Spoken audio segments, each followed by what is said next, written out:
Hey, ladies and gentlemen, how y'all doing today? Let's get some bed music going up in here real quick.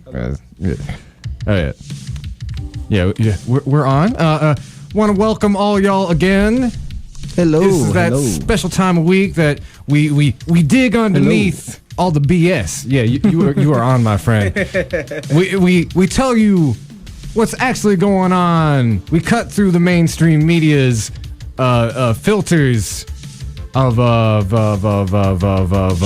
chicanery. Yes. This is the Hoodrat Strategist radio program, only on 89.1 WIDR Kalamazoo, and as always, the following thoughts, views, and opinions are not necessarily those of 89.1 FM, WIDR Kalamazoo, or Western Michigan University, no matter how dope or insightful they may be. So I'm joined today with my co-hosts. I got some like peanut butter in my mouth. You know what I'm saying? Wonderful contributor. Yeah, the rest of the show is like, by the way, imperialism. We want to talk about, there's some racist policies that we're doing. Whatever, everybody. My name is Lawrence Calvert. Yeah. And no offense to be here. Anybody out there with a bad speaking voice, but I guess I took it upon myself to broadcast mad truths into the community, so I probably should be able to speak coherently. Just because, man. Just because. So, Lawrence, we were talking about this. Maybe we'll just jump right in. I want to welcome you to the club of our friend Lawrence here is now a terrorist. According to the FBI. Okay, there's a number of topics that we're gonna jump into today. YouTube and Google's demonetizing of independent speech on YouTube and other sites.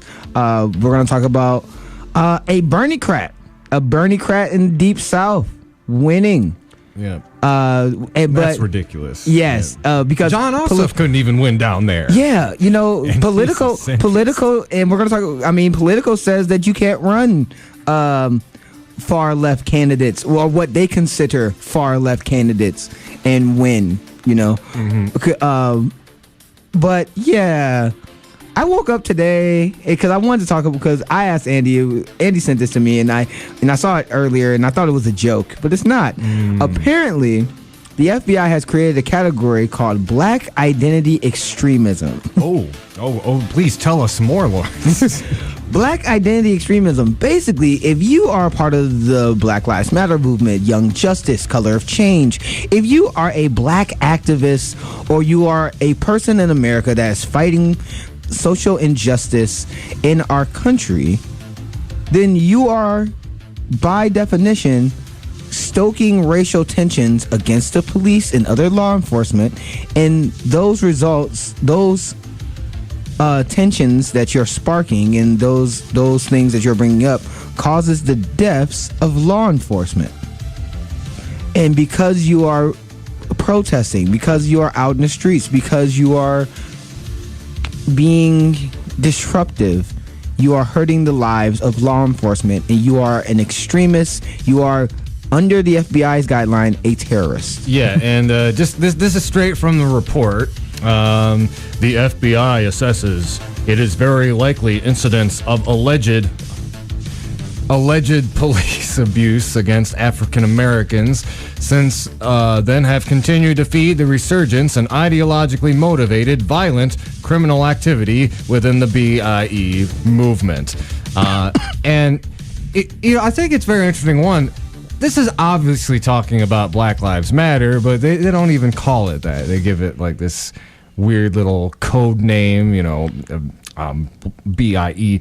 And also, just the use of the term alleged. And keep in mind, when we're talking about systemic racism, well, here's a good example, because look, okay, the FBI actually they've this is a similar study they did talking about the rise of white extremist terrorism, and we're talking about like far right people neo-Nazis, skinheads, Ku Klux Klan, and people who are just part of that, kind of, hyper libertarian, anti-government, paramilitary type of culture. And when that was brought to Congress, several years ago, and this was during Obama's tenure, it was shot down because the Republicans basically were like, oh, this is pinging on race is just wrong and incorrect. Yet, less than a week after, the Las Vegas shooter, we get this revelation, this leak from the FBI that they're correlating nonviolent black activism with a handful of crimes that have been perpetrated against law enforcement. Oh, to add context to that study that Andy is talking about, that study was started and done during the Bush administration. It was during the Bush administration. It came out under the Obama administration. It was the study actually started in 2004, 2005, and they showed an increase of white supremacist extremists that were taking place in America. I mean, you also got to remember, Timothy McVeigh and all these other right-wing shooters, from him to what happened, Dylan Ruth and the dude that just shot up things in Vegas. There's a long list of acts from white right-wing extremists. And it was, the FBI was bringing it up. George Bush W didn't want to bring it up, so they gave it to the next administration. Next administration put it out, and as you said, Fox News and the right wing lost their minds. Here's the thing: when you say alleged, and this is going back to that comment that the FBI says alleged. So allegedly, Tamir Rice being shot within 2 seconds is an alleged problem. The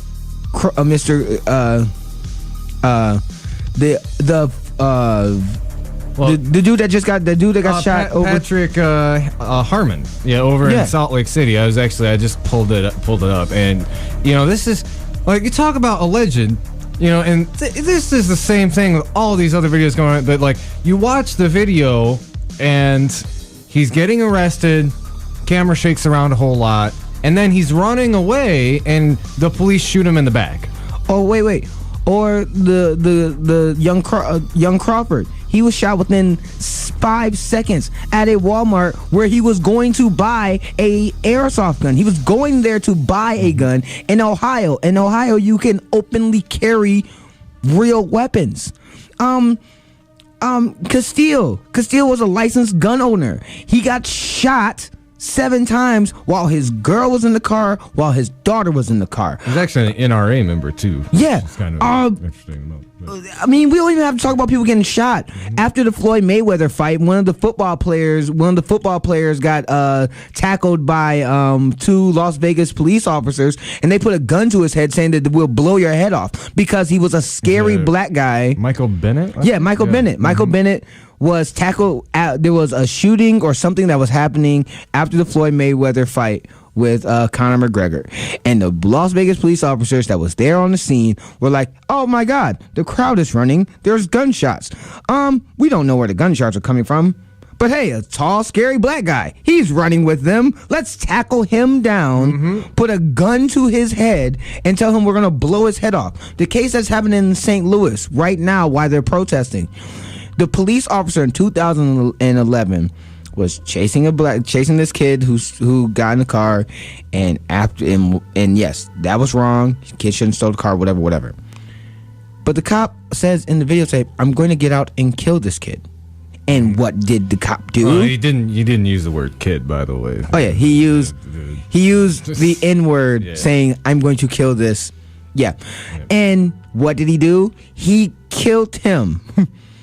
It wasn't.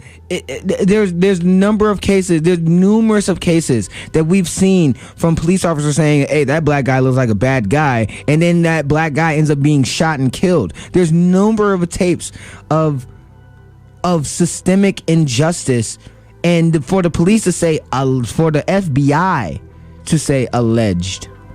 And this is the same FBI who wants to classify activists as extremists, as terrorists. Now remember, this is the same FBI who called Martin Luther King a terrorist, who also called the Freedom Riders terrorists. Mm-hmm. This is the same FBI from back in the day that claimed they would have said Muhammad Ali. Under this guideline, Muhammad Ali would also be a terrorist. People like Michael Eric Dyson and Dr. Cornel West, Tavis Smiley, Angela Davis, Representative Joe Lewis, Maxine Waters. They would be looked at as black identity extremists. Now, you might not like some of their policies. You might not like some of the stuff that they stand for. But they're black. Under these guidelines, Colin Kaepernick would be a black identity extremist. No, that's true. And I think it's important to note, there's a lot of things you can say about this story, but one thing you can't say is that it's anything new, because it surely isn't. I mean, let's compare it to history. You mentioned some of the civil rights old school civil rights activists, like Malcolm X, MLK. I mean, there were people, the FBI was going after them in the 50s. Hardcore COINTELPRO was a program that, according to FBI's own documents, it had the explicit intention of exposing, disrupting, misdirecting, discrediting, and otherwise neutralizing the activities of black nationalists. And talking about black identity extremists, I mean, it's basic. You might as well be playing Mad Libs. It's the same story. Same story.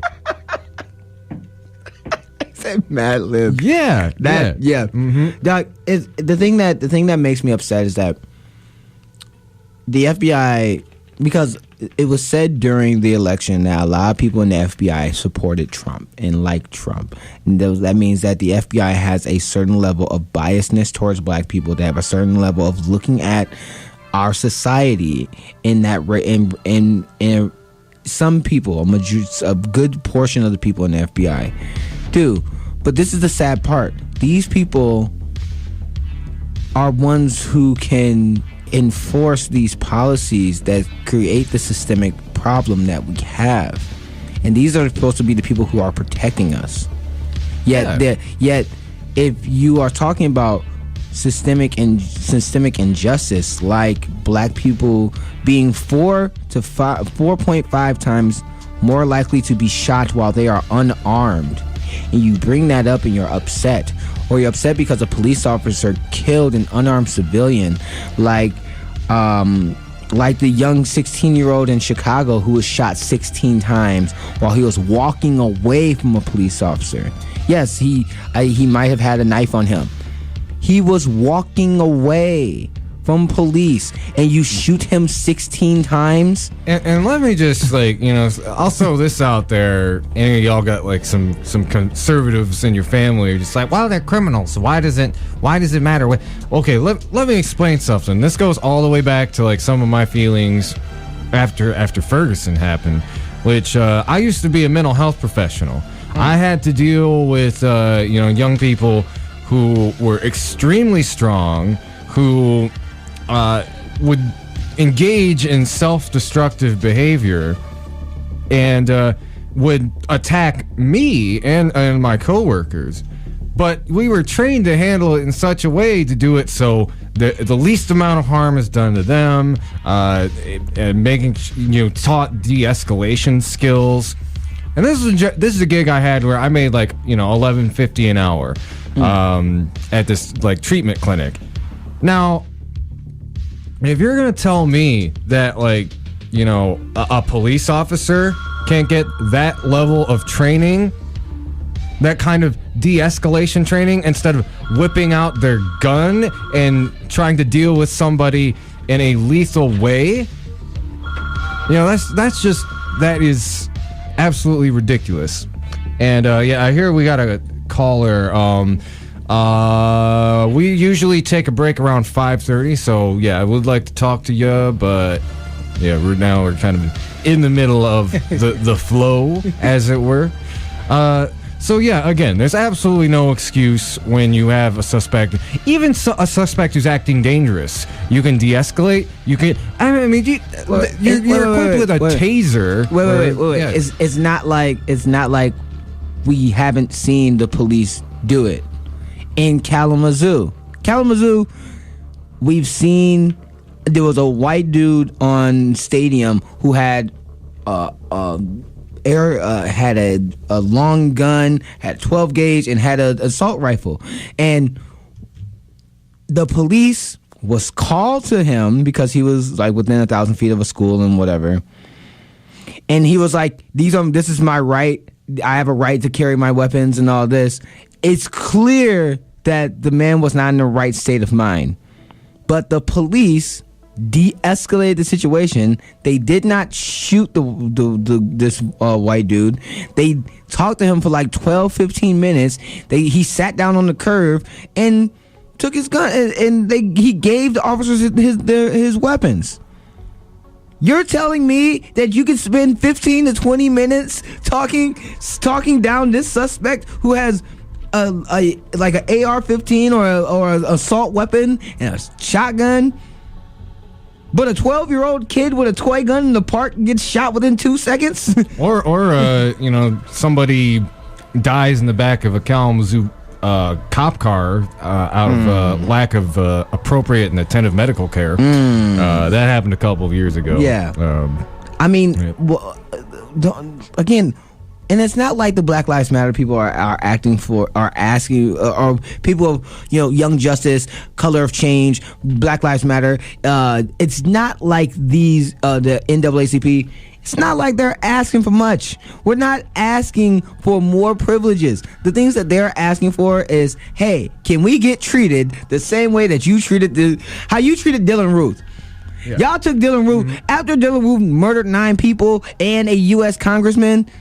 He assassinated a U.S. congressman. After he murdered 9 people, not only did y'all not kill him, you took him to Burger King. Like, can we? Yeah. Like, And, we're not asking for much. I mean, in a sense, it's a lot less. I mean, it's not nearly as extreme an ask as even like MLK was asking for. It's like we're not. It's like, okay, we're not asking to desegregate schools. We just say stop shooting us. Right. Just please. Could you do that? Yeah. Can we stop the for-profit policing? In other words, civil aspect forfeiture laws. Can we stop that where you are basically the police are robbing people? Literally robbing people. Can we stop broken glass policing, where they can do no-knock entries without a warrant, because that's an invasion and disruption of our Fourth Amendment rights as Americans? Can we have civilian oversight of police officers, that if they are doing something wrong, a citizens review board, so that if a police officer has done something wrong, we can see that you're holding them accountable, instead of us trusting and not verifying, because obviously that hasn't been working. And also making sure that citizens review board actually has power. We have a citizens review board here in Kalamazoo, but they essentially, like the police union, make sure that they don't have to answer to that review board. It's more just like, okay, we'll watch what you do, but they don't actually have an obligation to implement anything concrete from that review board. And that's the other thing. You have to, you have to give the citizen review board power. Also, another thing that's on, all these policy things that we're talking about right now are on Campaign Zero. If you go and look up Black Lives Matter and look up Campaign Zero, they have 10 steps. 10 simple steps. Can we demilitarize the police so the police doesn't look like they're about to go to war in Afghanistan on our streets? There's no reason why you need a bomb truck, a truck that is supposed to survive explosions from landmines and on the streets of on normal streets of America. Can we reteach our police officers to identify if someone is mentally ill and how to assess and de-escalate. If person's not being cooperative, how to de-escalate. There's no reason why in other countries where their training is to de-escalate first, and they can resolve things without shooting them first. And there was a study that was done. I think it was by the FBI, or it was they had an American police officer and they had police officers from across the country. They showed them different scenarios and how they would handle the situation. Every time the American police officer said, "Oh no, he would have been shot." Oh yeah. Why is that? Why do shoot first, shoot some more, shoot and reload your clip, and then see if the person's still alive? Well, is the first thing that you go to. I mean, well, it goes back to like when you talk about like our militarized police. You know, like that's the material, but it's part of the policing culture in this country, where. You know, we talked about this on the show before too. You know, a lot of local law enforcement, especially in like the bigger, like metropolitan urban areas, they aren't community police. Most of the time, they don't live anywhere near the neighborhoods that they're policing, and yeah, they basically behave like an occupying force. I mean, just recently, this story came from a friend of mine who lives out in California, but LA is considering using drones. The LAPD is considering using drones. And, you know, it's when we have that kind of police culture that, and, you know, I've actually done a little bit of research in this myself, and particularly, like, the way they recruit police, it's they sell it that way. Like your life is gonna be an action movie where you fight criminals, when really like 99% of police work is like going to settle a domestic disturbance, or basically doing like civil service work. Basically, I mean, and this also ties back to the whole idea of black identity extremism. When the whole tie back to what we were talking about, that you have the FBI, the whole notion in this culture that black people are scary, black people are they are the other.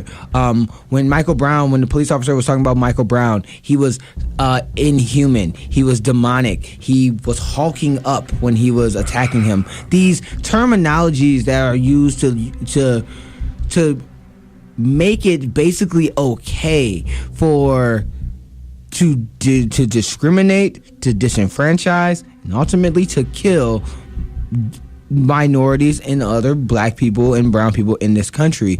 And when you are legitimizing that garbage, which is what the FBI is basically doing, they are legitimizing this idea that there are black identity extremists. Now, let's be clear. Are there extremists in our country? Yes. Are there extremists that happen to be minorities? Yeah, but context matters, just like Black Lives. How many instances are you going to see of a black extremist in this country? Now you have immediately what the right wing is going to go to. They're going to go to Dallas, where the young black man shot the police officer. And I did briefly want to mention, just like when we're talking about systemic racism, let's really look at the proportionality here. Yeah. Like so far, context matters. So far in 2017, 168 black people have been shot and killed by the police. And if you widen that out, just everybody, that's 748 people have been killed in the last 10 months. And how many, in comparison, the actual FBI report references six acts where these black identity extremists have attacked police, which that doesn't even represent anything like statistically relevant. Wait, you know? Okay. It said six. No. Okay. So you have 6 instances of black extremists hurting the police. Compare that to white right-wing extremists that attacked police. Almost every day. Almost every, like, compare that to the number of mass shootings that we have in this country of white right-wing male extremists shooting people up. You want to know something that's funny to me, and this is also another point that I want to bring up. Why does the FBI knows the FBI knows that there are more right wing extremists that attacks not only police officers but regular civilians every day. You had the shooting that happened in Las Vegas. You had the Pulse. You had I didn't want to say Pulse, but you had the Umpqua Community College shooting. You had the mass shooting that happened in Kalamazoo. You had the mass shooting that happened. There's a mass shooting that happens in this country daily. The one that happened in Vegas a while ago, where they put the "Don't Tread Me" flag over. Yeah. Mm-hmm. And they shot at police officers. You don't hear the FBI talking about them. You don't hear the FBI talk. You don't hear the right wing acknowledging that they have a problem, and it's sowing this seed of racism, and it's in that seed of injustice and racism, and gives birth to this type of garbage, which if you look at it statistically, doesn't come close to the number of homicides that are done by white people in this country, mostly because there's more white people in the country, and 8.5 people in this country have guns. So I mean, if we're gonna really talk about this article, and this is the thing that the FBI is doing, it's a complete and utter distraction. The reason why it's a complete and utter distraction because it doesn't look at the actual reality of the situation when it comes to this country. Granted, if there were black people in this country or minorities in this country that were gunning down police as much as white people, as white ring extremists, white supremacist extremists are if they're doing it at the same amount, I will grant you that. I would say, yep, that is a problem. That right there, that the FBI was doing, calling black extremists, black activists, enlightened black people or other minorities, and talking about social injustice in our country as extremists and terrorists, is garbage. It's completely and utterly garbage. I think there's two important things. One, we talked about this on the show a couple weeks ago. There was a study that came out that said that white supremacists were doing a pretty bang-up job of infiltrating, the U.S. Army, FBI, law enforcement agencies across the country. So if you want to dismiss this and be like, oh, the FBI can't be racist, it's like, oh, they sure can. They have a history. Yeah. There's a long history. There's a very long history. Of the FBI and our government being racist. I don't even want to. I mean, are we going to talk about the 11 slave owners that were our presidents? Yeah. Are we going to talk about how when we talk about not even just during the civil rights era, Jim Crow, Reconstruction, we could talk about all that. We should talk about stuff now, like the fact that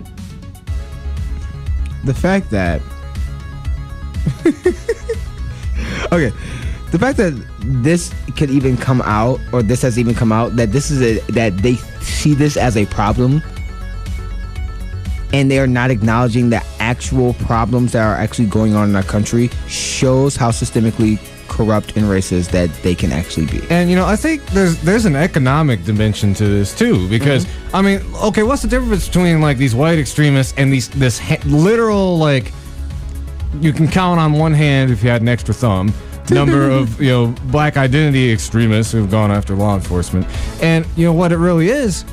This is kind of my opinion. There's a big profit motive here because look at. When do organizations like the government or the CIA or Homeland Security come to step up against activist groups like this? And it's when they are threatening an economic interest. Black Lives Matter threatens weapons manufacturers who profit off of militarization of the police. It threatens the economic bedrock of the private prison industry in a way that white extremists, what do? They buy lots and lots and lots of guns, and the gun lobby facilitates that. And they push to make sure that those kind of people can buy as many guns as possible. So in that way, Black Lives Matter, even though just by the numbers, far more peaceful movement, far less violent movement, is more of an institutional threat to the economic interests that the FBI is basically supposed to protect. I mean, you've seen this not just with BLM, but like look at the way that they treated the protesters and the activists at Standing Rock, basically calling them a jihadist group, myself included. Not because we were violent, but because we were threatening the economic interests of the Dakota Access Pipeline and Energy Transfer Partners. I mean, to the point where they actually were putting people into the camps to stir up drama. Yeah, there were infiltrators. Yeah, that was the thing. People, it happens. Historically, the FBI, this is a playbook that they've done many times before. This is nothing new. And I would say, too, like, if you're involved in Black Lives Matter, whether it's in Kalamazoo or anywhere in the country, just be careful, be mindful. I would suggest really read up on COINTELPRO and some of the tactics that they used to against the Black Panthers and other black activists back in the day, because it's looping back around again. Like, what the most stunning thing about this story to me is just like, how much of it is a rerun of the stuff that we've seen happen time and time again to black activists and movements like Black Lives Matter. No, man. Okay, that was deep. That was a lot deep. We need to talk about something. All right. Cheerful. Actually, it's about time for a break. So let's do that and maybe go back and talk about that mayor for a little bit. Hey, good story. Okay. This is you're listening to the Hoodrat Strategist radio program, only on 89.1 WIDR Kalamazoo, your only source for political revolution.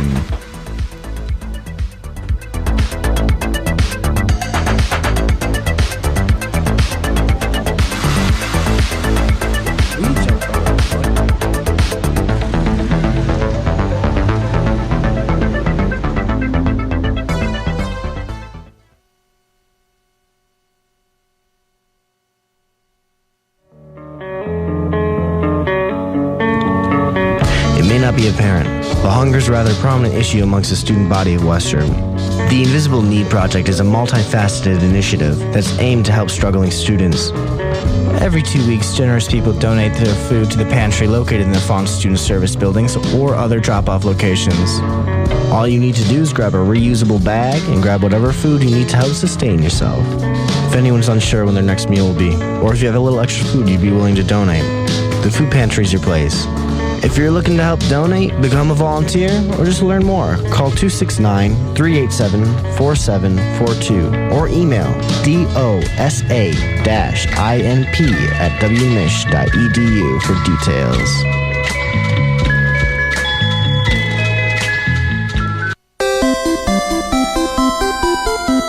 WIDR is proud to be supported by Pedal Bicycle.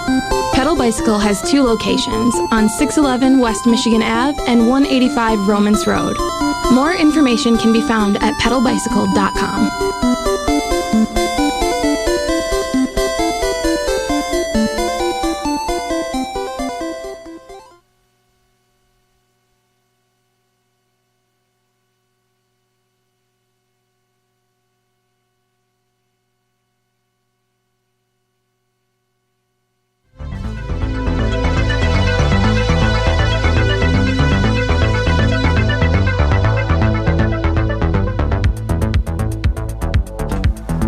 Hello, ladies and gentlemen. We are back. This is the Hoodrat Strategist radio program, only on 89.1 WIDR Kalamazoo. So, we're just talking some really serious stuff.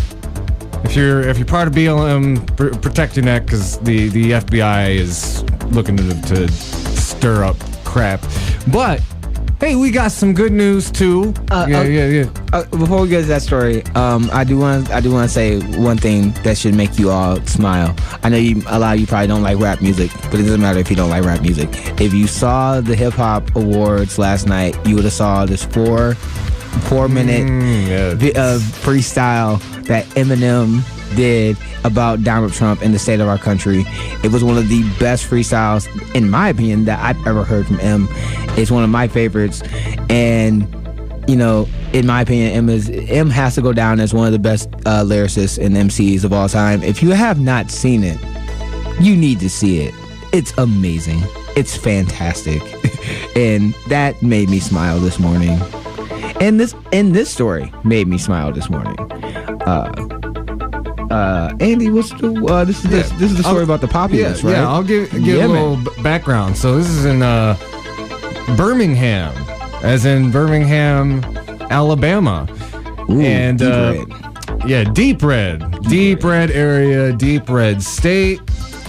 And they have a new mayor. Ooh. Mr. Randall Woodfin, who he got a lot of backing from Our Revolution. That's the political group. Nina Turner. Yeah. Yep. And that's the group that emerged out of kind of as a phoenix from the ashes from the Bernie campaign last year, and they've been working all over the country trying to help Bernie-crat politicians get elected, and that basically means people who have a similar progressive leftist vision. And it was a really big long shot. The incumbent mayor was expected, Mr. William Bell, was expected to get reelected pretty easily. Even as far back as August. He was polling about 57% in favorability ratings. 57%. Yeah. Jesus. But it's this Woodfin guy had this idea to run on this aspirational platform. He ran on the idea that the people of Birmingham have a right to demand a government that truly works for all its people, and that a city can provide opportunity and lift up those who've been left behind, said Joe Dinkin, national spokesman for the Working Families Party, which kind of was part of this coalition that really helped him get in. And his platform is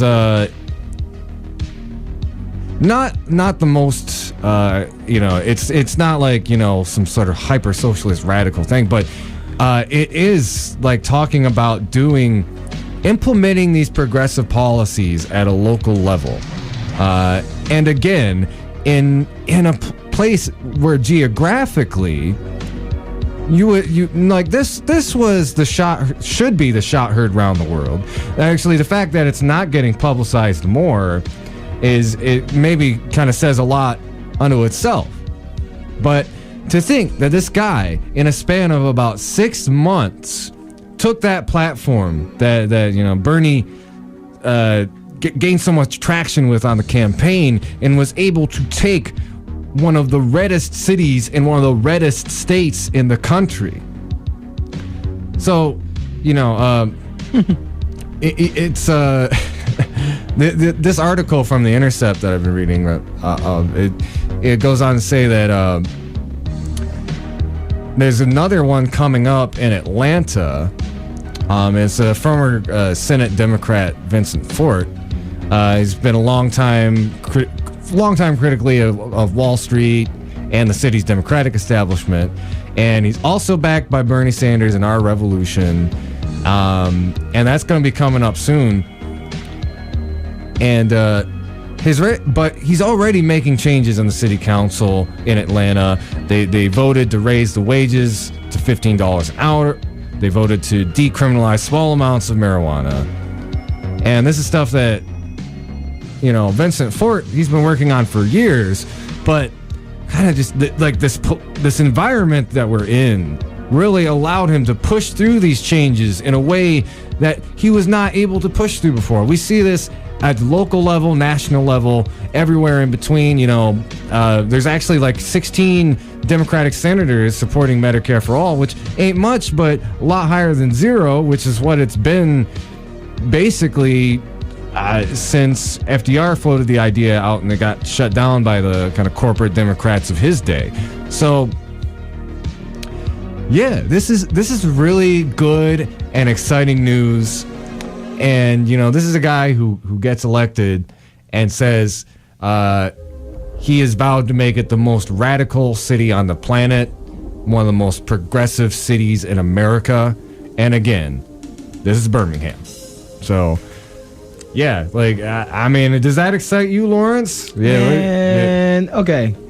Here's a couple things that I've been wanting to say about this story, because I read it earlier today, and I was like, ooh-wee, look at God. Won't he do it? This, if you read the political article that was basically saying that the Democrats cannot push candidates who are far to the left or far left than mainstream, or candidates who are progressive candidates, we cannot win with those candidates. This proved that when you back people who actually have economic policies and policies that are for the American people, that the American people will see that it's in their best interest to vote for them and to work with them, to help people out, to help this person out. He ran on a platform that the overwhelming majority of Americans agreed with. So, raising the minimum wage. If you listen to Politico, the overwhelming majority of the country doesn't want that. 66% of the country wants to raise the minimum wage to over $10, and over 55% of the country wants to raise it to $15,000 an hour. Over 55% of the country wants to raise it to $15,000 an hour. So, putting money into our failed infrastructure, that gets a D+. The overwhelming majority of Americans, over 60% of Americans, want to put money into our infrastructure. The overwhelming majority of Americans do not want to be in these wars. The overwhelming majority of Americans want free college and tuition, universal health care. They want to decriminalize marijuana. You would never hear this, but over 60% of the country, this Democrats, Republicans, Independents, and everybody in between, want to decriminalize marijuana. So again, if you listen to mainstream media, everything that I just said is insane. Even CNN did their own polling on raising the minimum wage, on basically progressive issues, and they found out that over 60% of the people want the more progressive platform, want these things implemented, and they won't even read their own polls on CNN. That's the thing too. One thing. So this is my thing.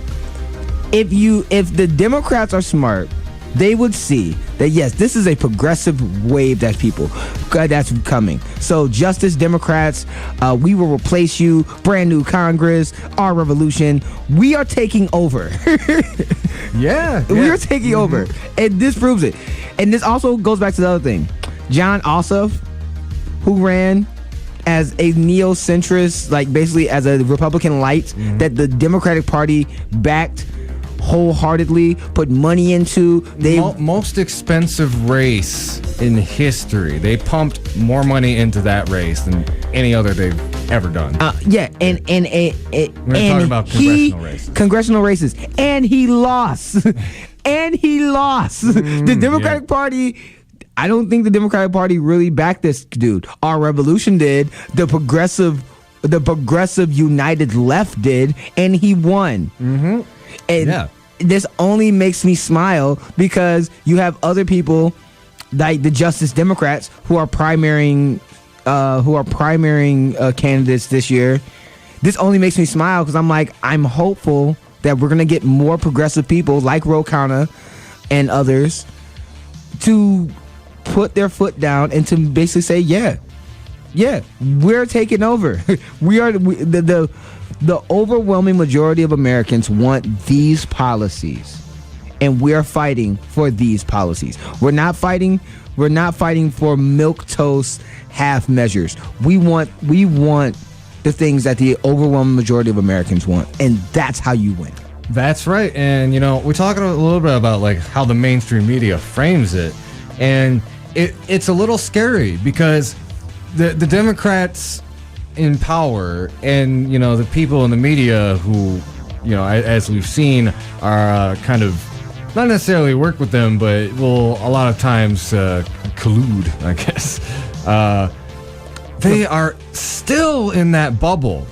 And, you know, when we talk about, like, distrust in the mainstream media, when you have a guy who's the most popular politician in the country, when you have somebody like Jeremy Corbyn, like, a hair away from becoming the Prime Minister of Britain, when you have all of these issues at play that so many people agree with, but the mainstream media and the talking heads keep saying it's a wrong strategy and it won't work, even though it is working, that's something that facilitates that distrust in the mainstream media. It actually emboldens people like Trump to call networks like CNN fake news, because even conservatives, they'll see like the way they cover these issues and be like, they're doing it wrong. They're doing it from like this elitist perspective that is keeping them from understanding the data and the facts that are on the ground. I mean, again, this is why the establishment on both sides are afraid of a populace. They're afraid of a populace who is going to be for the people. Oh, and the Woodfin, yeah, Mayor Woodfin, he won with 58% of the vote in Alabama. Yeah. In Alabama. In Yeah. Alabama. Like let's not overlook the fact that we're talking about, you know, what they called Birmingham back in the day. We're talking about a state that's red, like deep red. We're talking about Daredevil red, okay? Like, and the fact that he won, and the fact that he ran on a policy platform that was backed by Bernie Sanders, his platform of a Green New Deal, raising the minimum wage to $15 an hour. He talked about economic populism that would affect the lives of Americans. I don't care if you are a Republican, a Libertarian, a Democrat, or whatever. 50% of the country makes less than $30,000 a year. Yep. Okay? And deep red states that don't have union protections, that are right to work states like Alabama is, basically saying they're a right to work for less, and that they bust up unions and things like that. Those people are hurting. When you can go to the hospital and get a $500 bill, and that bill basically bankrupts you go into bankruptcy because of it. Yep.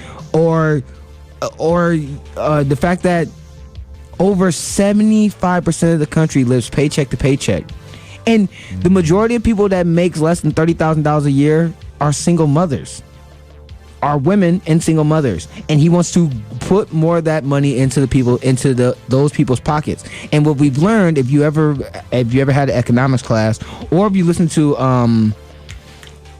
I forgot the guy's name. He was the real life inspiration for Gordon Gekko in The Wolf of Wall Street. Oh, I forgot that guy's name. I can't remember it off the top of my head. He said in an interview on CBN during the campaign, it was the CNBC. Oh, I remember what you're talking about. Yeah. He said, he was talking about the velocity of economics. When you put more money into the hands of people who need to spend it, those who on the lower 90%, they have to spend it. Why do they have to spend it? Because they have to pay for car insurance. They have to pay for gas. They have to pay for food. They have to pay for living expenses. You're putting more money into the hands of people who have to spend it to survive. So that means you're going to stimulate the economy more, instead of giving money to those who are rich, who are going to hoard the money, and that money is never going back into the economy.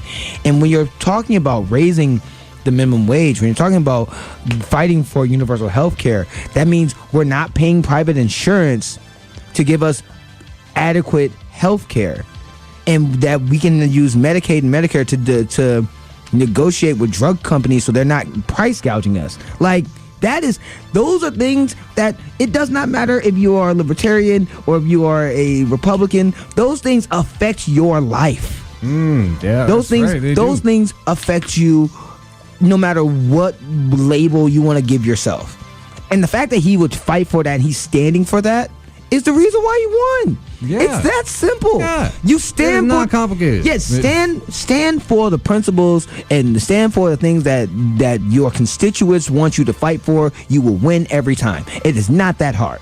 It's about embracing the way you build coalitions, the way you pierce the divisiveness and get people to rally around an agenda is to have an agenda. Actually have a platform that people get excited about and want to vote for. Don't just triangulate yourself so that you're just better than the other option, which let's talk a little bit about this Politico article. Because, maybe, all right, I've been too hard on these centrist Democrats. Maybe they got some good strategies, Lawrence. Maybe they got some good ideas about how to win some elections. Oh, man. So here's yeah, go ahead. Okay. Go ahead. So here's this is an article from Politico. Democrats look to wreak havoc in GOP primaries. And this first paragraph, I just read it. I'm like, I about lost my damn mind. Democrats are looking to revive a little Todd Aiken magic in 2018, with Republican Senate primaries from West Virginia to Montana promising to pit Trump-inspired insurgents against more mainstream candidates. Democrats are considering ways to step in and wreak some havoc. The idea? Elevate the GOP's most extreme option in each race, easing Democrats' path to victory in a range of states tilted against them. Oh, God. Oh, yeah. man. How did that work? How did that work in our last election? Yeah. How did that? And oh my God. Oh my. By the way, this okay. I should mention This is I've been joking with some friends. It's like, yeah, I'm sure that would work. They literally tried this in 2016. I don't mean it's similar. Ask Hillary how that turned out. There is literally this is one of the most, to me, egregious yet overlooked WikiLeaks emails where this was sent to the Democratic National Committee, and it literally says, force all Republican candidates to lock themselves into extreme conservative positions that hurt them in the general election, undermine any credibility trust Republican presidential candidates have to make inroads to our coalition or independence, muddy the waters on any potential attack lodged against HRC, and then it goes on to highlight 3 people that they think would be really good at raising this strategy: Ted Cruz, Ben Carson, and Donald Trump.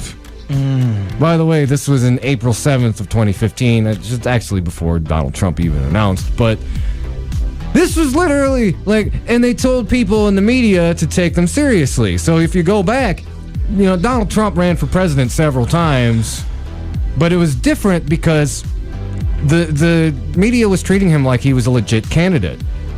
Even before then, both liberal and conservative commentators would basically dismiss him. He was just trying to make money off of a book.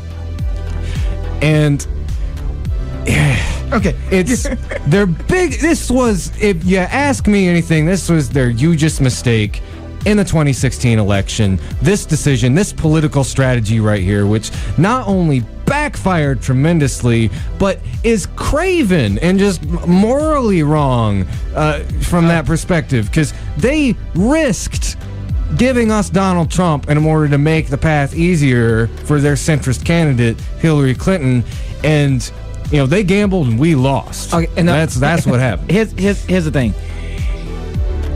There's 2 things. There's 2 main things that I wanna bring up. Besides one, history repeating itself, which only scares me. 2, you're not addressing the real issue with your candidate. It's okay to say, I want to pick the person that I want to go against. I want to pick the person that I think I can easily beat. Here's the problem. You still have to assess the flaws that you have that they can use against you. And the things that you need to fix so people will be on your side. Not once ever in any of those there was one time in those WikiLeaks articles, I had to correct myself. There was one time in those WikiLeaks articles where they confessed that Hillary Clinton's staffers did not know why Hillary Clinton was running. So they basically said, said that, you know, it's her time. It's her time to be president. That's literally what they said in one of the WikiLeaks articles. This also goes back to accountability, because they're not being accountable for their party, for the Democratic Party and the flaws that they have. Nancy Pelosi and Dianne Feinstein and Chuck Schumer, they're not looking at the polling that's going on in the country right now and the things what the American people want right now and what they are actually gravitating to. There's a reason why Bernie Sanders is the number one most popular politician in the country. Is it because he's old and crotchety and he has bad posture and he has an old wrinkly suit like most grandpas? Probably. He reminds you of people with grandpas. But you also want to know what it is? It's because his policies. It's because of what he stands for and the fact that he's been fighting for these same things for over 40 years. And the fact that the Democratic establishment would rather try to mess with the other side instead of fixing their house is like saying, I'm going to sabotage our competitors' ammo supply. Do we have any ammo in our camp? No, we don't have any. No. But I'm gonna go sabotage theirs. Is our defenses up? No, our defenses aren't up. Our fence is broken. Our fence is broken. I ain't worried about that fence. We're gonna go attack them. Like what? We're gonna. That's bad strategy. 2, you're ignoring your base. So you're going to disenfranchise your base again because you're trying to scare people into voting for Democrats instead of giving people a reason to vote for Democrats. And that's exactly what happened a year ago. My God. And that's their strategy because they don't. You have to remember why. The reason why that's their strategy is because they're tied to the donors.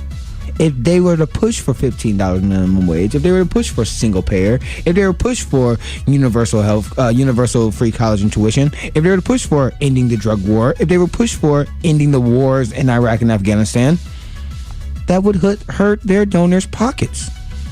That's going to hurt GE's pockets. That's going to hurt the Koch brothers' pockets, who also donate to them. It's going to hurt the defense contractors' pockets. It's going to hurt the pharmaceutical and insurance pockets. It's going to hurt the not only our military industrial complex, our private prison industry.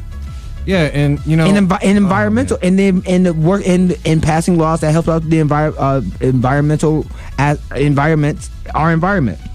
So, staying with the climate accord, actually passing more laws that would help our environment.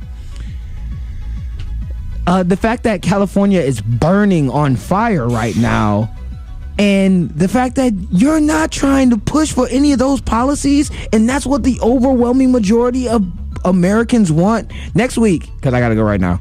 Next week, I'm going to actually have a list of actual policies of the polling in America of what people want, and we're going to talk about the article where they're saying the left wing is too extreme for the mainstream of America. Mm-hmm. And we're going to show you where the center of the country actually is. But right now I got to go. All right. Thank you, Lawrence, again for a great discussion. And I do want to cap this off with one other thing. So this strategy that we were talking about of elevating these terrible extremist right-wing candidates, again, the Democratic Party, the leadership, must be insane, because it's the definition of insanity to do the same thing over and over again and expect a different result.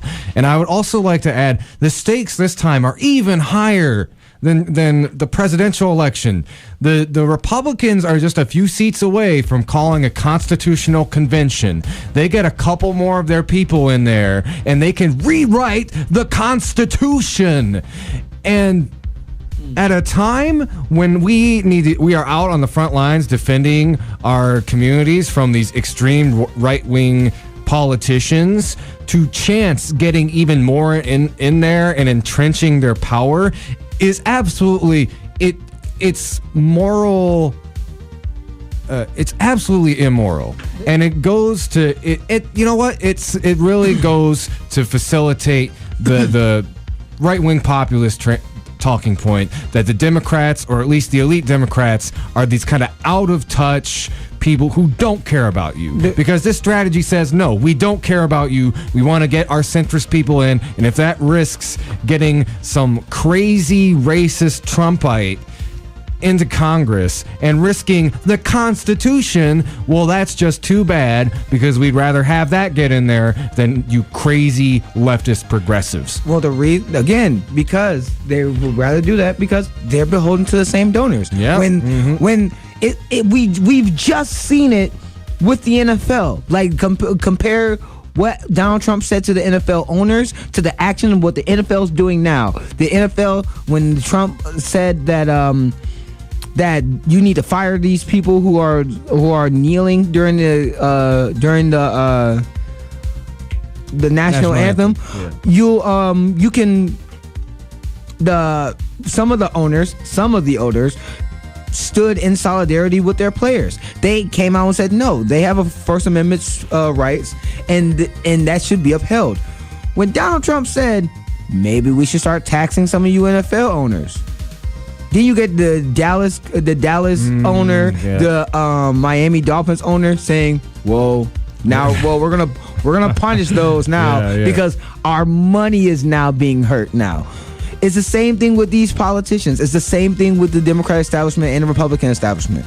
If you want them to change, then you have to hurt where they get. You have to take them to get. We have to get money out of politics. So Wolfpack or Represent Us. Yeah. We need to get that out. And if we do that, they will represent us because they don't have a choice. And another thing is, because it's not going to affect them, they don't care. A lot of it is because they will not be affected.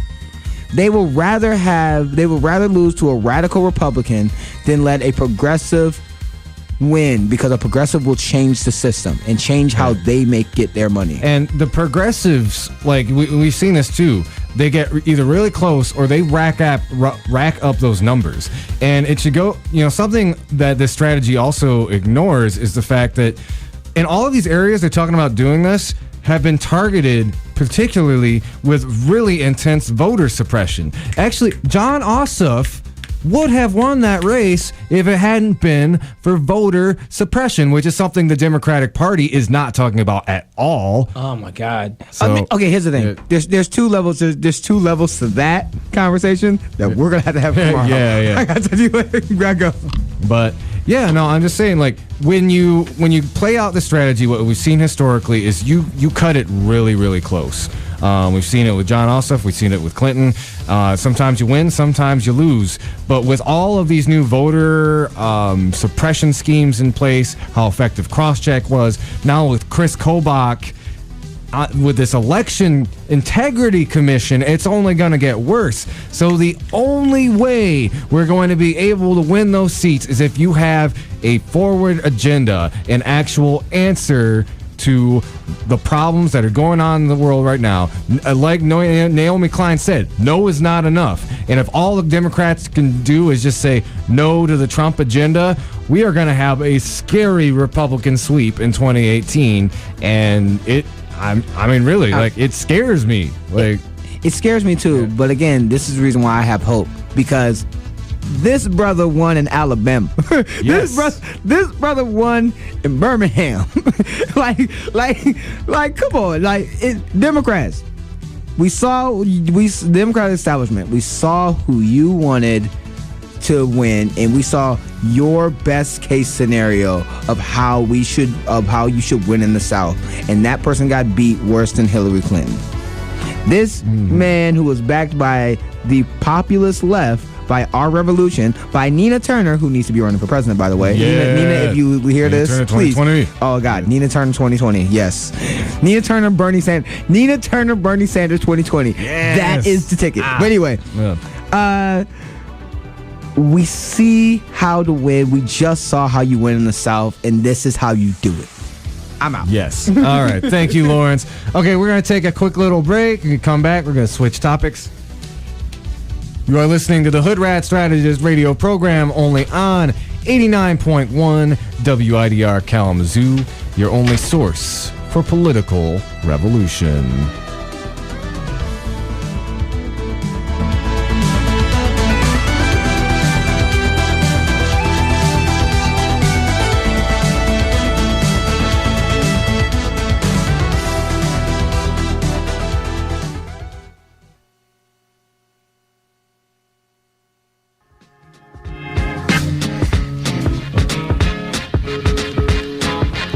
What's up, everybody?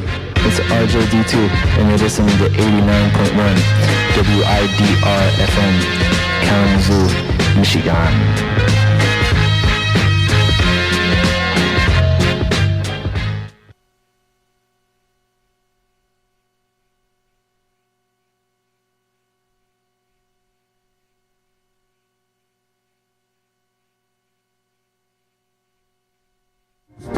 WIDR FM is supported in part by local Kalamazoo and Greater West Michigan businesses like yours. If you are interested in getting your business's name on the air while supporting Radio Evolution, please visit widerfm.org for underwriting packages and other support options.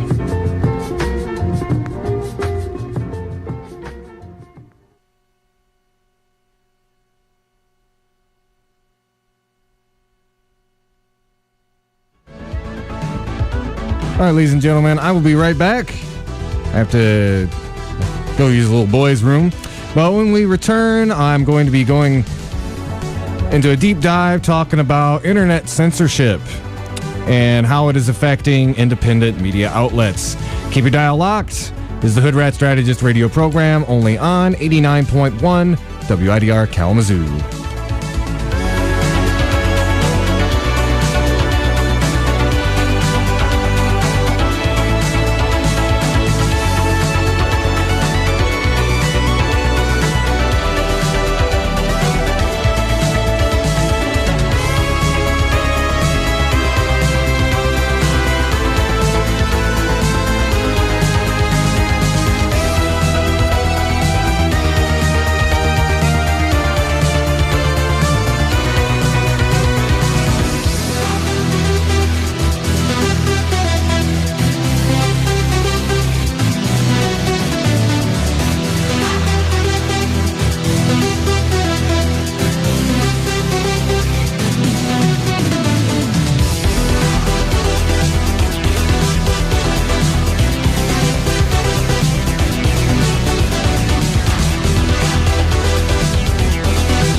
Hello, ladies and gentlemen.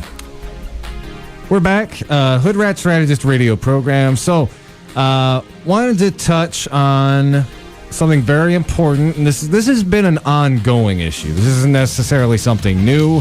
We've actually talked about this on the show before, but there's been some very disturbing recent developments that it really behooved me to kind of come forward and talk about on the show. We're talking about internet censorship. And if not censorship, basically targeting news outlets that are not part of the mainstream media or fall under that umbrella.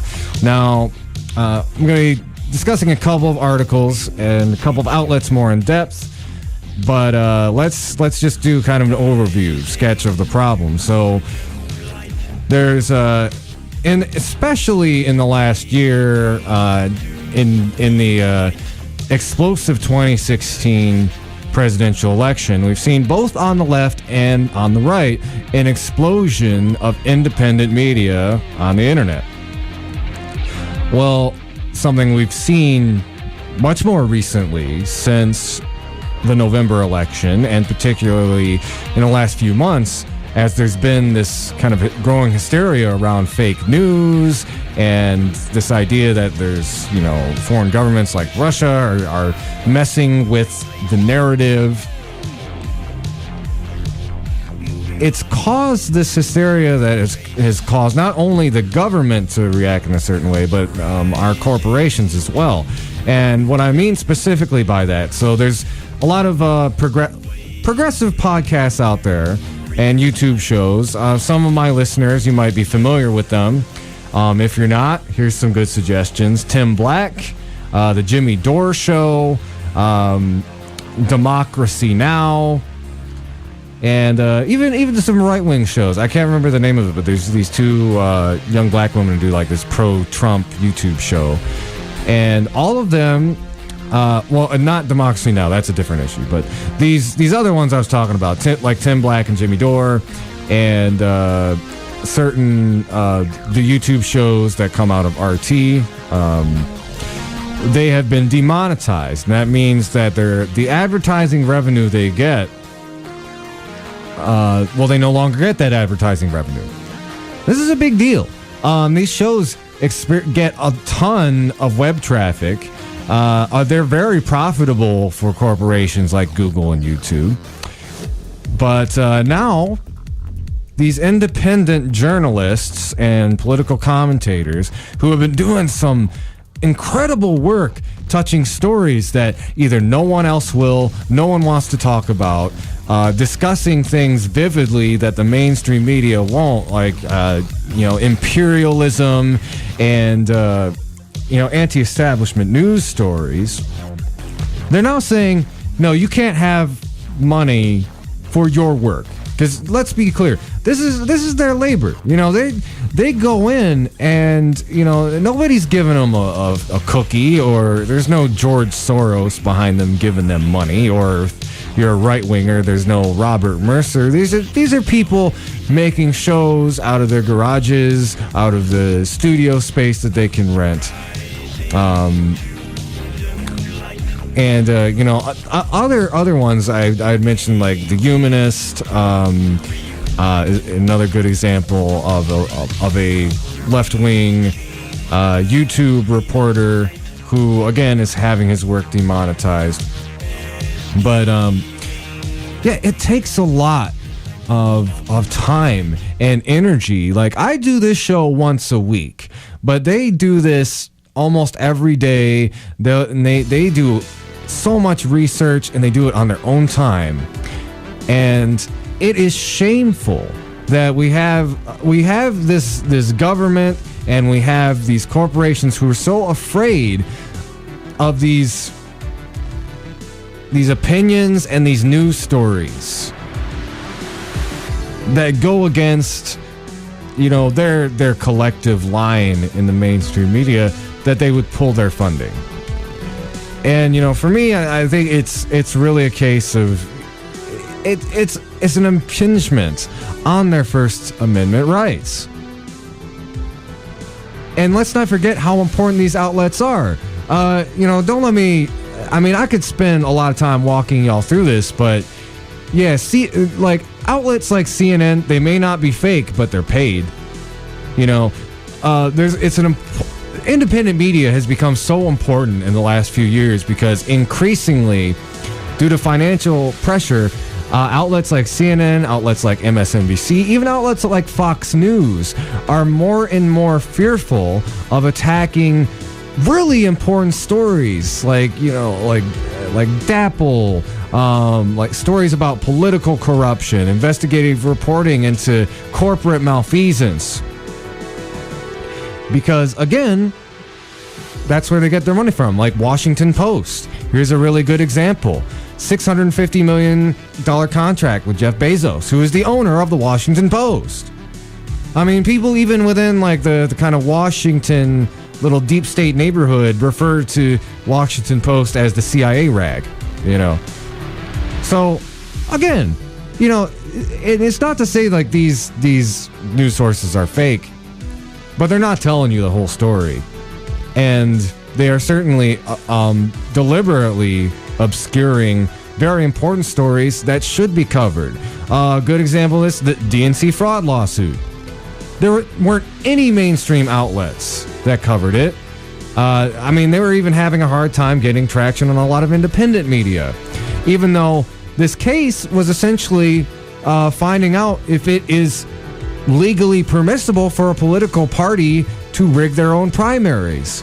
That's a fundamental and extremely important question of democracy. It's a Watergate moment.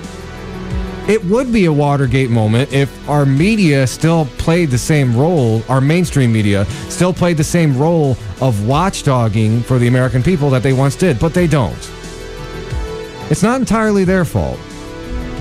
But a lot of this goes back to the Telecommunications Act of 96, and this was during Clinton's administration, where he basically okayed it for media companies to monopolize themselves. So the narratives you hear, whether it's right-wing or left-wing from the mainstream media, are from the same 6 corporations. And when media emerges outside of those 6 corporations, it is viewed as a threat. And they have now become so bold to attack this independent media and basically try to gag them by making them go broke. In some cases, it's a little bit more extreme. Let me talk a little bit about a very important article that actually showed up on the New York Times in regards to the World Socialist website. And I'm going to read from the World Socialist website's own take on it. But if you're not familiar with WSWS.org, it's probably the most intensely left publication on the web. There's op-eds in there that talk about how, basically Bernie Sanders is an imperialist not to be trusted. And honestly, I'd agree with all their critiques of Sanders, although I give him a little bit more slack. Hey man, the dude started a revolution. That's kind of a different story. I'm sorry, getting sidetracked. But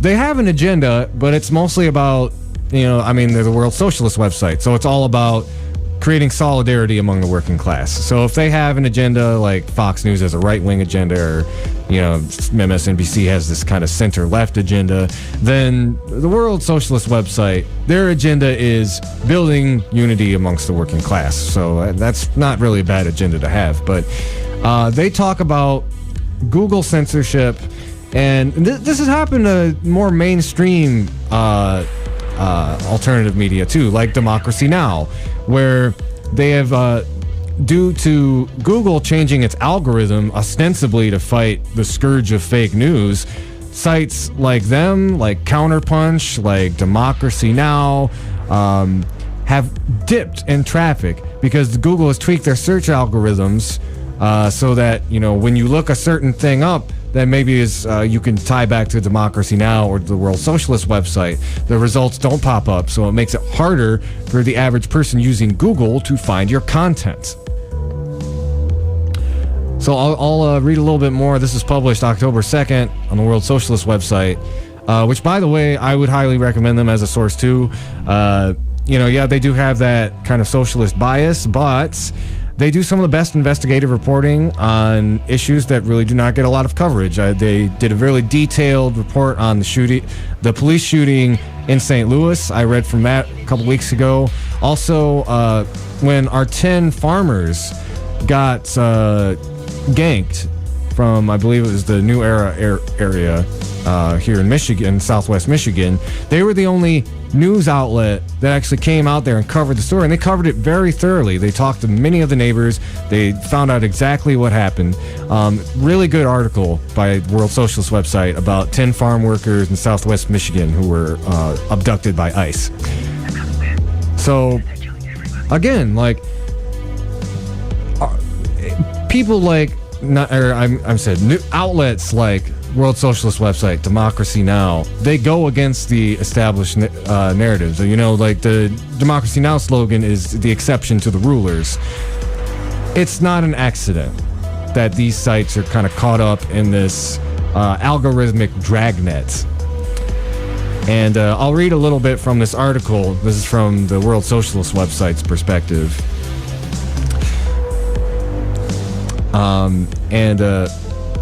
The actual New York Times article, you can look that up too, is called Google as Traffic Cop. The quoting from that article, when David North, the editorial chairman of the World Socialist website, noticed a drop in the site's traffic in April, he initially chalked it up to news fatigue over President Trump or a shift in political consciousness. But when he dug into the numbers, Mr. North said, he found a clearer explanation. Google had stopped redirecting search queries to the site. He discovered that the top search terms that once brought people to the World Socialist website were now coming up empty. This is not an accident, Mr. North said. This is some form of deliberate intervention. And goes on to say, Mr. Wakabayashi, who is the Times reporter, initially contacted World Socialist website several days after the publication on August 25th of North's open letter to Google CEO and other leading company executives. The letter, which included extensive data proving that Google was seeking to exclude the World Socialist website and other left-wing sites from search results, demanded an end to censorship and blacklisting.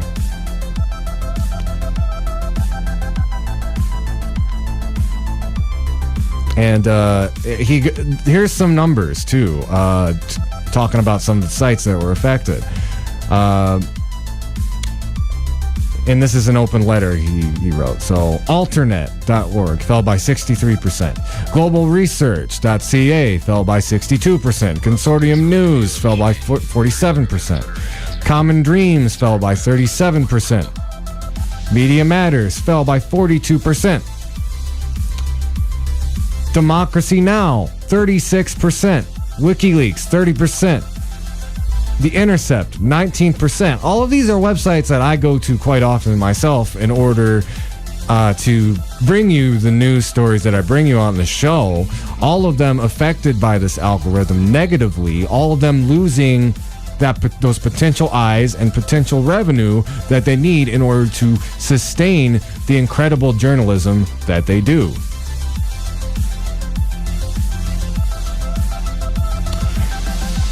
And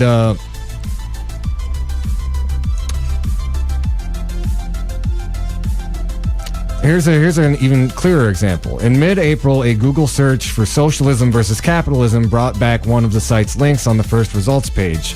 But by August, the same search didn't feature any of its links. The site said 145 of the top 150 search terms that had redirected people to the site in April are now devoid of links.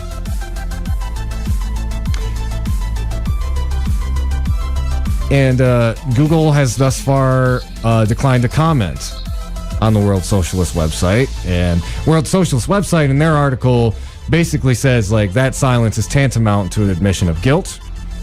And, you know, as of now, Google still hasn't responded to this. So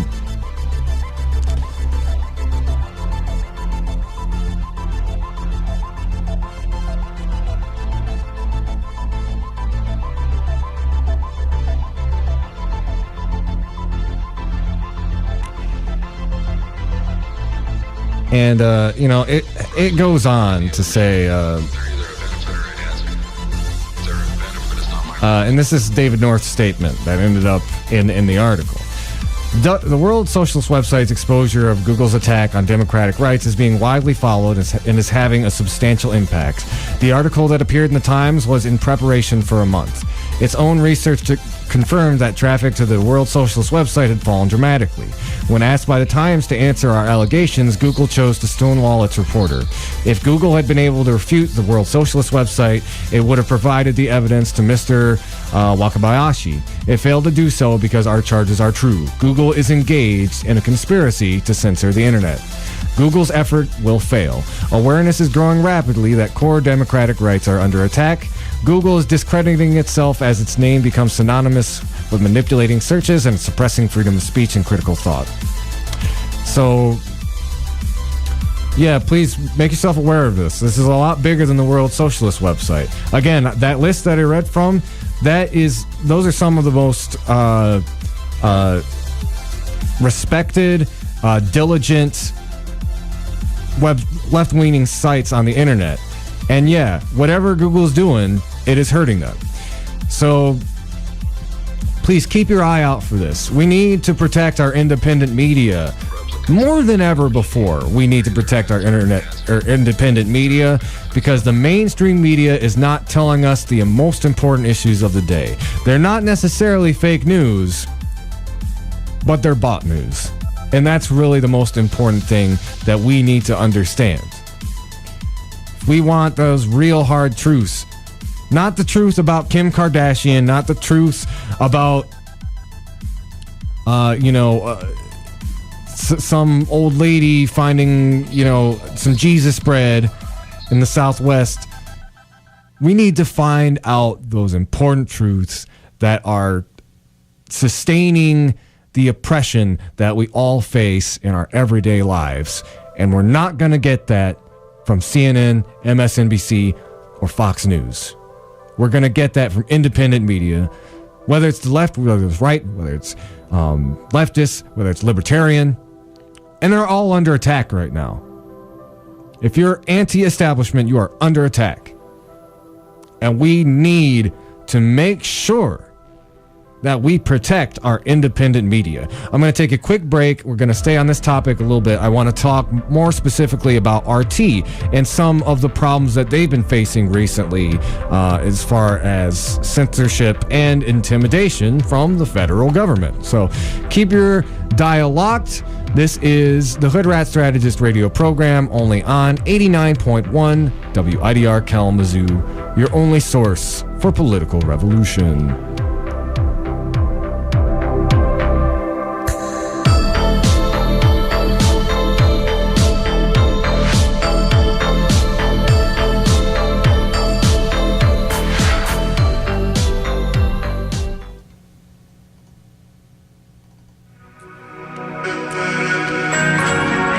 Have you been looking for a way to give back to your community?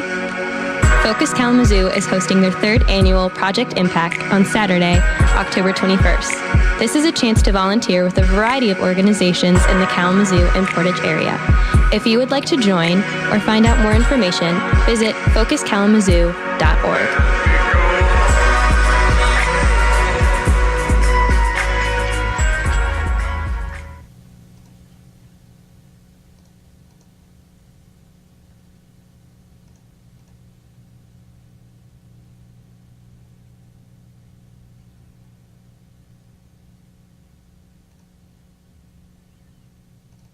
Hey, I heard there's a new band in town, DJ T and the Mondo Superlatives. Well, that's not a band. It's a radio show on Wider. Yeah? What's it like? There's all kinds of music, cool guests, and, well... Look at this! Look at this steaming heap! Is it too much, friends? Then dip deep, darlings! Take some hot-buttered throat cluster. DJ T and the Mondo Superlatives every Monday afternoon from 3 to 5 on your only source for Radio Evolution, 89.1 Wider FM.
Welcome back. You are listening to the Hoodrat Strategist radio program, only on 89.1 WIDR Kalamazoo.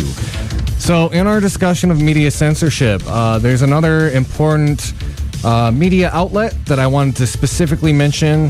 That is RT America. Now, RT America is kind of a contentious issue. Because, yes, it is the Russian state media outlet, and RT America is the American branch of that. Now, they don't directly coordinate, or not coordinate, but they are not directly controlled by RT in Russia, but, there is a certain connection there. Now, given what's been going on for the last almost year and a half at this point with Russiagate, RT was actually singled out in an intelligence report for spreading basically anti-American propaganda. And actually, it's almost kind of funny in the report, talks about how like they were talking about Occupy and Dapple and comparing America to the Roman Empire, which frankly, if the mainstream media was doing what it should be doing, they'd already be doing all of those things. I've often joked about how like if you think RT America is anti-American propaganda, well, it's true though. Like this. It must be the easiest job in the Russian intelligence unit. Just find out the bad stuff that American capitalism and the American government is doing and just report it. It's a little niche that's been kind of left unfilled by the mainstream American media. So you can tell I'm a little snarky about it. But obviously the main idea, I have people in my own friend circle who get incredulous when you bring up anything that was from RT because they equate it to being Russian propaganda. I personally find that quite McCarthyist, particularly if you actually watch the programming on RT. Again, shows like On Contact with Chris Hedges, shows like Redacted Tonight, which is basically kind of a very anti-capitalist version of The Daily Show. Shows like Watching the Hawks. Larry King has a show on there. So, by the way, there's some people who say like, oh, anybody who's on that network is working for Russia. Is Larry King been a Kremlin agent this whole time? Yeah. So, what I would say about RT is, look, they've got they cover a lot of very important kind of anti-imperialist, anti-capitalist news stories in America that mainstream outlets don't cover. Should you trust everything they say? Absolutely not. You shouldn't trust anything any outlet says. You should always take, amount of research. And, probably a good way to put it is like, when they're talking about injustices perpetrated by American corporations and the American government, they're usually pretty spot on. When they're talking about international issues or specifically Russia, then they've got a pretty obvious bias. I wouldn't listen to anything RT has to say about Russia. As a matter of fact, Abby Martin, a very important anti-establishment journalist, actually left the network over that because they thought she did not like their coverage of the Crimea situation, thought it was too basically nice to Putin, as it were.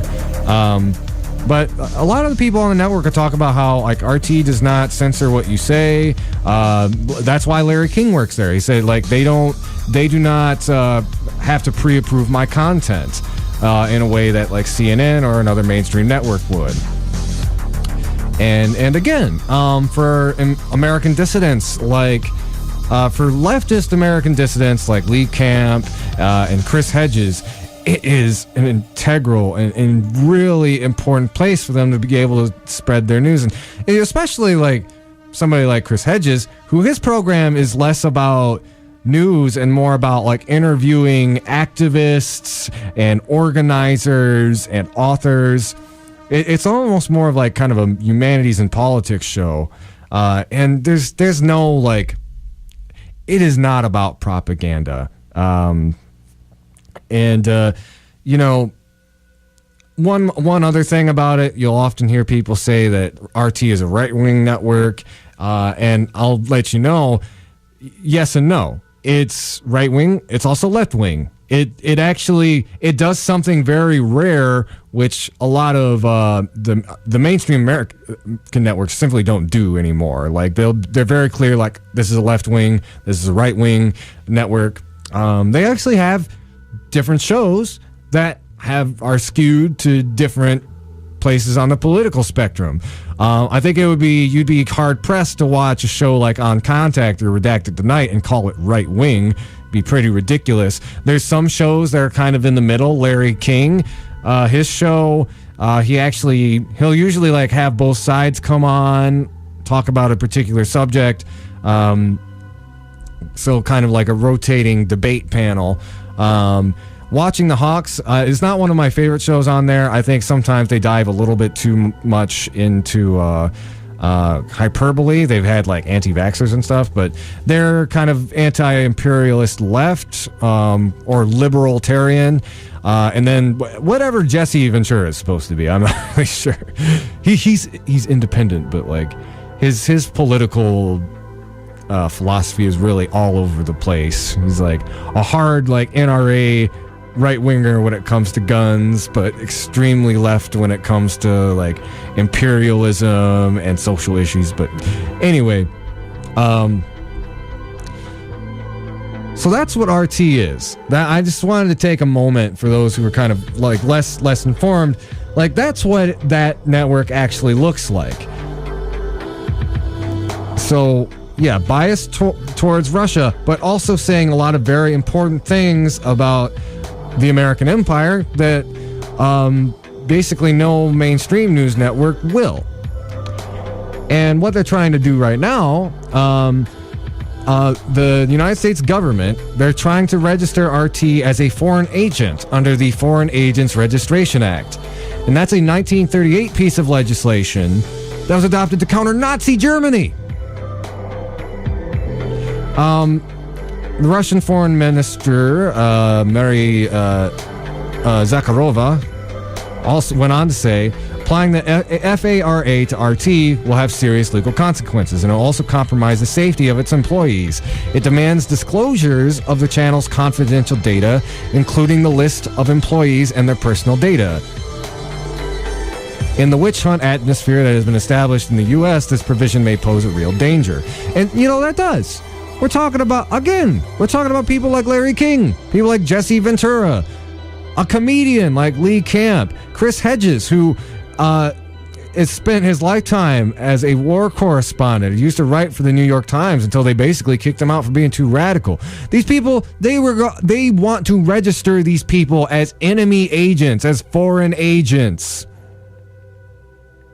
Look, you don't like RT, that's fine. I would say give certain shows a second look because they have a lot to offer. But please get this out of your mind that like anything associated with Russia is part of this grand conspiracy. It is getting really bad. And I will tell you a personal anecdote. I was on Facebook. I have a friend who has a Facebook account. He's a tried and true activist I work with consistently, Sam Pernick. He's the chair of the Young Democrats of Michigan. And this woman tried to get his account deleted because, according to the latest MSNB leak about Russians buying Facebook ads and setting up dummy profiles, he fit the bill, so he must be a fake Russian. This is exactly what happened in the 60s. It's to a T, except you flip the script, so now it's not the right wing going after communists. It's the left wing going after people who think helped Hillary lose the election. And I want to make it very clear. Did Russia have some influence? Yeah. But how much influence did they really have? Like some Facebook ads, some of which never were seen by anyone. It got overblown tremendously. This did not... There are other things that had such a far greater, larger impact on the election than a few Facebook ads, than the business ties that Trump has with Russia. which again is something that needs to be investigated, but is basically only invoked when their original narrative of Russian hacking fell apart. And by the way, there's a great article in The Nation that debunks that says it was not a Russian hack. I'm talking about the original WikiLeaks, but most likely it was an on-site rip, with a flash drive. So we need to protect our journalists, and I don't care if they're working with a different government. I don't care if they're working with a government that, again, Putin, he's awful. He's a dictator. He's like if Trump actually had a brain. That's basically what Vladimir Putin is. But if we have a platform for American dissidents who can step up and tell us the truth, I don't care that it's Russia. And frankly, we need to look at what the election hacking in our own backyard. That's what we need to be looking at. We need to look at voter suppression and tell your friends this. When they bring up how Russia influenced the election, you ask them, what about gerrymandering? What about cross-check? That's the system that knocked thousands and thousands of people off the voter rolls all over the country, primarily Latinos and African Americans. That swung Michigan. 70,000 votes were thrown away because of cross-check alone, and in areas like Detroit and Flint, several thousand more were just thrown out and not counted. We know the margin of Trump's victory in this state, and it was that voter suppression that got him Michigan, that got him Wisconsin, that paved his way into the White House. But the mainstream media won't talk about it. Hillary Clinton certainly didn't talk about it in her book, which, by the way, that's probably the thing I'm most irritated about. All of her crap talking to Bernie Sanders, I kind of expected that. But you know what? To not even mention the actual people that got disenfranchised trying to vote for you, not even mention that as the reason you lost, that is despicable. And it's despicable that the Democratic Party is focusing all of their energy on Russia, which, you know what? Compared to voter suppression, Russia poked the 2016 election with a stick. But these Republicans with their voter ID laws and their cross-check program and their racially biased gerrymandering, they took a sledgehammer to it. And you know what? So did Debbie Wasserman Schultz and everybody who helped rig that Democratic primary. And I am going to use the word rigged. No apologies, because that is what happened. There's an election integrity expert, Greg Pallas, who's done some valuable investigative journalism when it comes to this, and he said, maybe that's probably the reason Democrats aren't more vocal about voter suppression, because their hands aren't clean either. Like what happened out in California. I mean, that's tantamount to a lot of the Jim Crow stuff they did in the '60s, where they were just basically playing, go fish with provisional ballots, which are ballots that don't count. That's a much longer story to go into, but this is where we're at. On all fronts, they're trying to crack down on dissident media just about any way that they can, whether it's somebody like Tim Black, who's doing it out of a studio, like Jimmy Dore, people who are doing it out of their own homes, people who run news organizations that are not fitting the establishment narrative, and news organizations that are foreign and suspicious. And so our government is going to try to crack down the hammer on them and drive them out of the country. That's where we're at. Support your independent media, ladies and gentlemen, because there's a war on them, and it's bigger than Trump, and it's bigger than fake news. Again, like I said, they're going after both sides.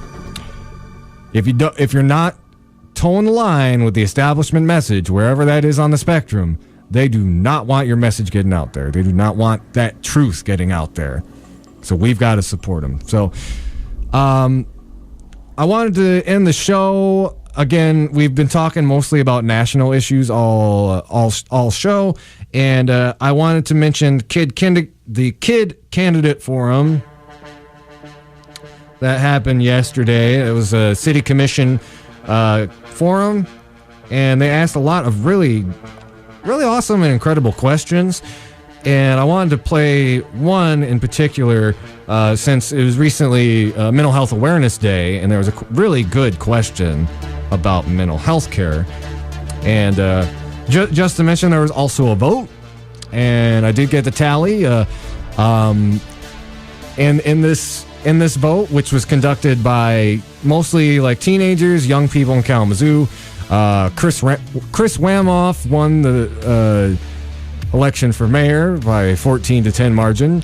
Eric Cunningham won a decisive victory, getting the most votes for city commission. So we'll see what actually plays out on election day, but that is interesting to note that those are who the youngest people in our community truly support. So let me go ahead and fire up.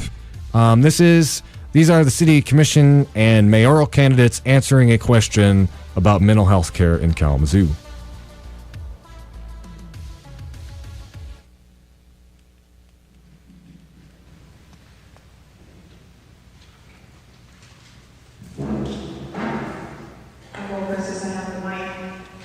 And so as a independent living specialist, that was my prior role for the last This is Leona Carter running for city commission. Almost 5 years. I work with individuals with disabilities, all types of disabilities, and so supporting, connecting individuals with mental illness, mental disability, a person with a disability, with resources so that they are, independent, so they are able to be self-sufficient. There's a lot of different stigmas on mental health because of a lack of education. When you don't know, you don't, grow in that area. And so I would definitely support wrapping individuals with supports so that they are sustainable, so they are self-sustainable to, be contributing members of society with supports.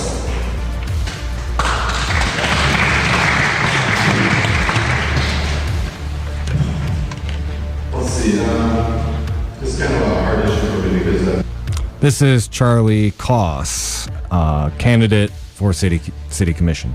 I struggled with this most of my adult secondary adult life here.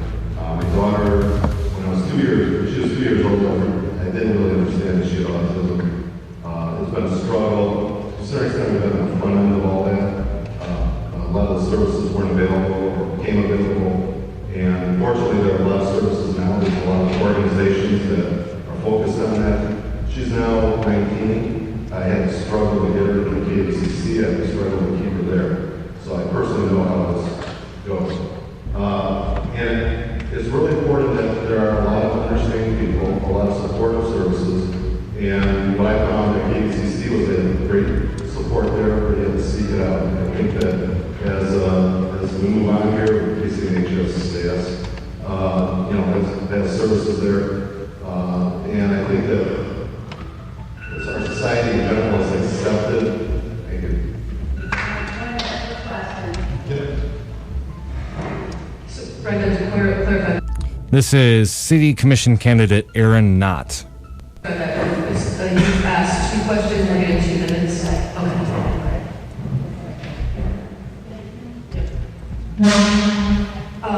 Amadi, I think I'm going to give a different answer than maybe some of my colleagues up here. So, in my political work right now, I am working on a budget that has moved through the House of Representatives in D.C. and is scheduled to go through the Senate. And that budget will substantially cut Medicaid and Medicare, which will impact mental health services. So let's connect it down to city commission, right? So I do this in my 9 to 5, that's my professional life. I can leverage my position as an elected official. As a Kalamazoo City Commissioner, I serve on the Legislative Committee with Mayor Hopewell as well as Commissioner David Anderson. We talk to our lobbyists in Lansing all the time about legislative matters, policy issues that impact Kalamazoo. So with my knowledge and expertise that I have, because I work in politics and I'm tracking cuts to mental health services, cuts to Medicaid and Medicare, I can use those relationships and information to help guide the work that we do when we're connecting to our lobbyists, who's talking to lawmakers at the state level.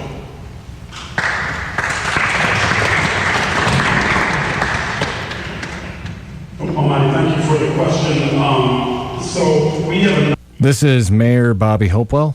a number of youth programs that we have our primary contact with young people. Those programs should be about discovery, and supporting young people and their success. The new Foundation for Excellence, one of our primary tenets, is how we move our young people to success. I'm a believer. I've been pushing for this. I think I've talked to KidNet a little bit about this. We have to have individual plans for young people. I think it's about knowing what's going on with you as an individual, what your needs are, what your passions are, what's disturbing you, what's causing you to hurt or harm, what's making you feel whatever ways you're feeling. And then we develop something that serves you. Not some broad thing that we stick on every child, but we need to know as much as we can about every young person we come in contact with. The other piece of that is the advocacy role that Commissioner Knott has mentioned. We got to get those that make the financial decisions, make the larger decisions to do more.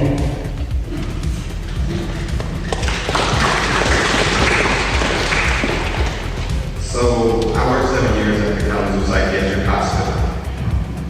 This is candidate for City Commission, Eric Cunningham.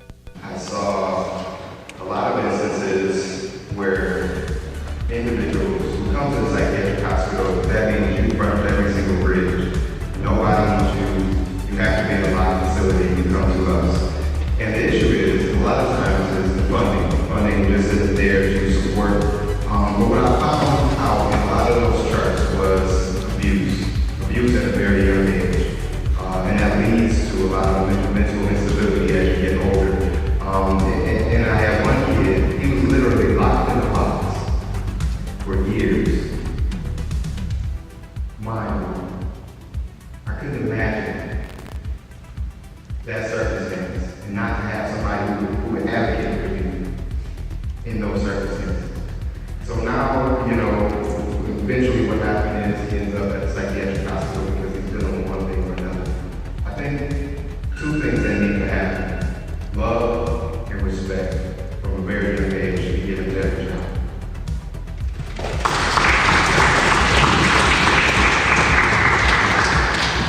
I think there's a whole spectrum. This is City Commission candidate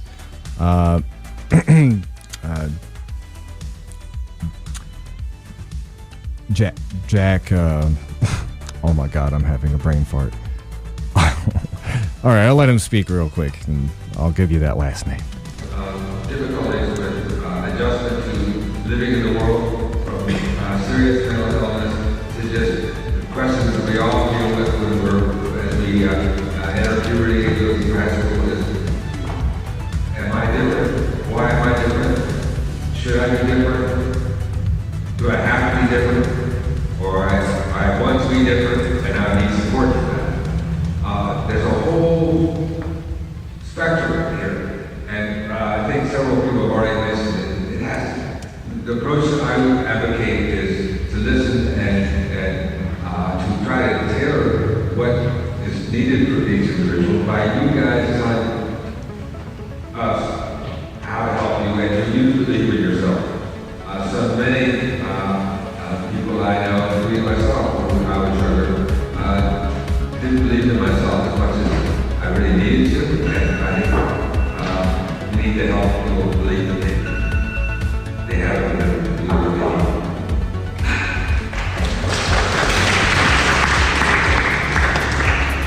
Alright, so And lastly, this is mayoral candidate Chris Wamoff.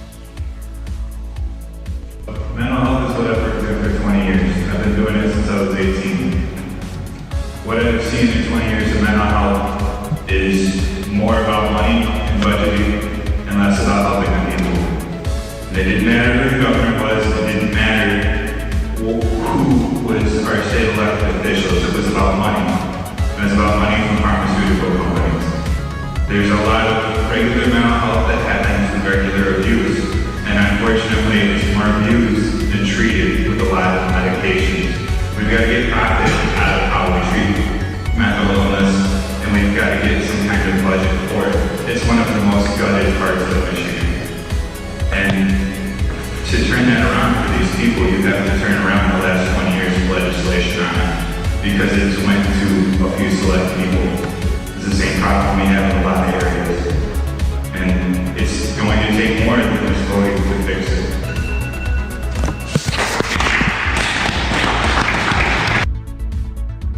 All right, ladies and gentlemen, that is all the time we got. I want to thank y'all for tuning in. This has been the Hoodrat Strategist radio program, only on 89.1 WIDR Kalamazoo or Western Michigan University. You can always find our episodes on YouTube, usually uploaded later in the evening after the end of the show. And again, you've got your friends on campus or anywhere in Kalamazoo. You think they need to be hyped to some truth? Please send them our way. Peace, y'all, and keep fighting for that revolution solution.